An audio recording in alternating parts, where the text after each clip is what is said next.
Selamat berjumpa kembali dalam mainan audio Sahabat Seperjalanan. Hari ini adalah hari Sabtu 24 Mei 2025. Tema renungan saat teduh kita dengan judul Dosa Berbicara Tanpa Berpikir. Firman Tuhan terambil dalam Yakobus 1 ayat 19 sampai dengan ke-22. Hai saudara-saudara yang kukasihi, ingatlah hal ini. Setiap orang hendaklah cepat untuk mendengar, tetapi lambat untuk berkata-kata, dan juga lambat untuk marah. Sebab amarah manusia tidak mengerjakan kebenaran di hadapan Allah. Sebab itu buanglah segala sesuatu yang kotor dan kejahatan yang begitu banyak, dan terimalah dengan lemah lembut firman yang tertanam di dalam hatimu, yang berkuasa menyelamatkan jiwamu. Tetapi hendaklah kamu menjadi pelaku firman dan bukan hanya pendengar saja. Sebab jika tidak demikian kamu menipu diri sendiri. Mari kita berdoa. Bapa yang di dalam surga, kami ingin belajar untuk menjaga cara berbicara kami, kemudian juga belamanya berbicara kami, karena cara yang salah dan terlalu banyak bicara menyebabkan dosa yang menghinggapi kami. Dalam nama Tuhan Yesus kami berdoa, amin. Shalom sahabat perjalanan yang dikasihi Tuhan, kalau kita boleh runut tentang dosa-dosa mana yang paling berbahaya, maka setiap kita masing-masing pasti punya sebuah pilihan yang berbeda satu dengan yang lain. Biasanya kalau dikatakan dosa mana yang paling berbahaya adalah dampak yang kita alami sendiri tatkala kita diperlakukan buruk oleh orang lain. Bagi mereka yang diperlakukan buruk dengan kata-kata, maka kita mengatakan bahwa dosa mulutlah yang paling berbahaya. Kalau kemudian kita pernah mengalami sebuah kehidupan bagaimana kita dibegal, ada perilaku kejahatan, maka dosa yang berbahaya itu adalah dosa yang mengancam nyawa. Dan ada banyak catatan-catatan lain. Tetapi kita akan belajar tentang dosa bicara karena tanpa berpikir. Firman Tuhan mengajarkan dengan sangat luar biasa pada Yakobus pasal 1 ayat 19 sampai dengan seterusnya sampai ayat yang ke-27. Lembaga Alkitab Indonesia mencatat dengan tema pendengar atau pelaku firman. Tentu kita belajar bagaimana hidup menjadi lebih baik. Tuhan sudah memberikan firman Tuhan yang kita dengar dari khotbah, dari renungan yang kita baca sendiri, dari saat teduh yang kita lakukan.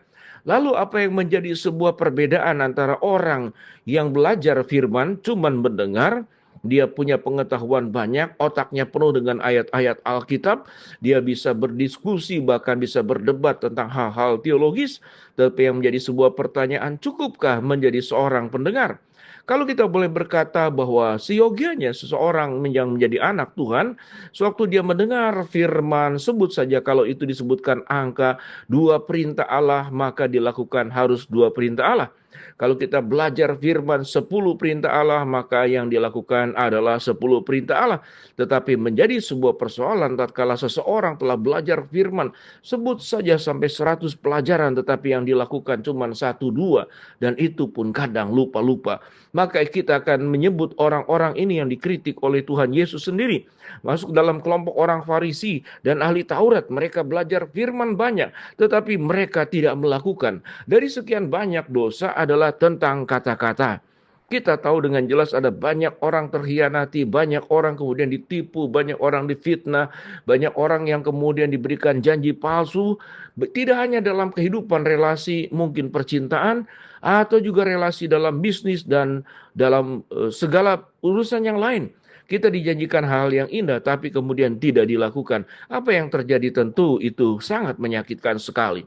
Bagian firman yang Tuhan yang sedang diajarkan adalah, firman Tuhan berkata, setiap orang hendaklah cepat untuk mendengar, tetapi lambat untuk berkata-kata, dan lambat untuk marah. Ada yang menarik, orang yang cepat untuk mendengar bukan cepat untuk berbicara, maka dia akan mempelajari tentang apa yang dimaksud oleh orang tersebut.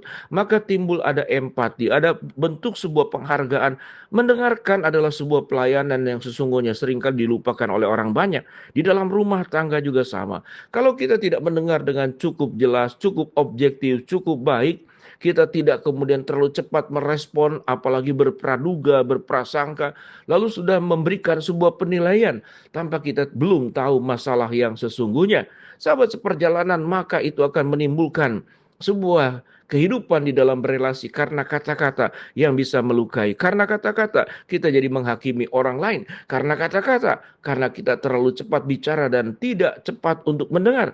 Kemudian kita menjadi memfitnah orang lain, menilai orang lain. Dan itu adalah sebuah relasi yang pada akhirnya bisa berantakan. Apalagi kemudian yang namanya dengan cepat marah, kemudian dengan kata-kata yang tidak tepat, mungkin dengan kata-kata yang kasar, memakai kata-kata binatang, merendahkan, menghakimi, dan menganggap yang bersangkutan itu begitu rendah di hadapan kita, sehingga patut kita memberikan kata-kata yang buruk sekalipun seakan-akan itu layak untuk diterimanya. Firman Tuhan mengatakan bahwa dosa berbicara terlalu banyak akan menimbulkan amarah, dosa bicara terlalu banyak juga akan menimbulkan sebuah persepsi dan penilaian yang negatif kepada orang lain, tetapi kemudian kita hanya menilai diri sendiri sebagai yang terbaik, sebagai yang paling benar, sebagai yang paling perlu ditaati, yang perlu diikuti. Ini terjadi kepada setiap orang, apalagi kalau kita kemudian usia lebih senior, seakan-akan orang tua pasti benar dan anak pasti salah. Atau seorang majikan atau seorang bos seakan-akan karena wewenang di kita, nasib daripada karyawan orang yang di bawah kita itu ada di dalam tangan kita. Sehingga kita dengan sewenang-wenang mengucapkan kata-kata yang sifatnya menghina. Kadang-kadang bullying dengan main fisik, merendahkan orang lain dengan suku, dengan warna kulit, ataupun hal-hal yang lain. Lalu kita mengucapkan kata-kata bodoh, tidak berguna, apapun kata-kata itu bisa keluar. Biar sahabat perjalanan di dalam renungan ini, firman Tuhan berkata, buanglah segala sesuatu yang kotor, kejahatan yang begitu banyak. Dan terimalah dengan lemah lembut firman yang tertanam di dalam hatimu yang berkuasa menyelamatkanmu. Firman yang tertanam di dalam bagian firman Tuhan yang diajarkan ini dikatakan, tetapi hendaklah kamu menjadi pelaku firman dan bukan hanya pendengar saja. Sebab jika tidak demikian kamu menipu diri sendiri. Bagaimana menjadi pelaku firman dan tidak hanya mendengar saja? Salah satunya adalah cepat untuk mendengar, belajar memahami sudut pandang orang lain, belajar memahami bahwa orang lain juga punya pendapat, orang lain juga punya rasa, orang lain juga punya pikirannya, idenya, kemudian juga usulan-usulannya yang perlu dihargai. Sebuah relasi yang baik yang bisa bertahan lama adalah relasi yang bisa saling menghargai, diberikan kesempatan tentu untuk bicara, tetapi menjadi orang yang lebih pandai mendengar daripada berbicara terlalu banyak. Firman Tuhan di dalam kitab Efesus dikatakan orang yang berbicara terlalu banyak adalah sia-sia. Bahkan kata-kata kita itu seperti jerat yang menjerat diri kita sendiri. Kita sedang menggali lubang di mana kita terjatuh ke dalamnya dan kita kemudian termakan dan kita kemudian menjadi orang-orang yang dirugikan oleh perkataan dan ucapan kita sendiri. Biarlah kita boleh belajar ada ucapan yang memuliakan Allah, ada ucapan yang menghargai orang lain, ada ucapan juga yang membangun bukan menyandu, ucapan yang menolong orang lain menjadi kuat dan terhibur, bukan kemudian melukai dan menjadi kepahitan di dalam setiap kehidupan orang lain. Sahabat seperjalanan, berhati-hatilah.